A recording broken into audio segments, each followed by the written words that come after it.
The European Union is currently feeling under attack by the likes of Apple, Huawei, and Google. And although this isn't affecting the European market right now, this could potentially have really big effects later on. First and most importantly, the threat from Huawei has been one that you guys are probably familiar with.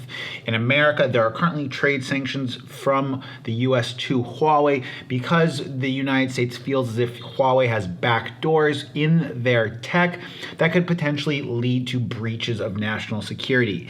And in the EU and in the UK, the fact that Huawei components are currently being examined, they're currently under investigation, in their kind of 5G network rollout is being threatened, is something that is tangibly changing the way we consider tech and kind of changing the way Huawei potentially does business in the European Union. At least here in Vietnam, I know that the Vietnamese government has been already looking for alternatives to Huawei infrastructure for the current cellular network that they have right now and upgrading it in the future. In regards to Apple and the European Union, the European Union was set to implement a new charging standard as the European Union feels as if charging hardware is becoming a big part of the electronic waste that is generated by our society.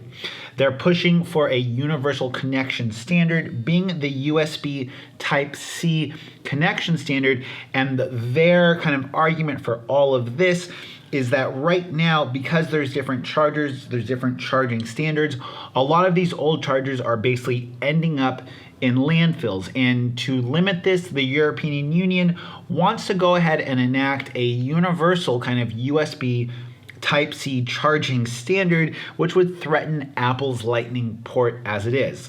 Now, there's been speculation about Apple moving towards the USB Type-C connection for more of their devices, but as it is right now, they're still using the Lightning port, and we don't really know which direction they're going to go and if they're going to abandon Lightning for USB Type-C. Now, the next aspect of this has to do specifically with Google and with data, and I have an article detailing more of this on my website. It's a pretty short article, but it's really interesting because the ramifications of this could potentially be much more massive. Currently, the European Union feels that all of the data that is being collected by the likes of Google and other tech companies is staying outside of Europe. Because there aren't any huge tech conglomerates that are based in Europe, essentially all of this data and all this information that is valuable is leaving Europe for other countries.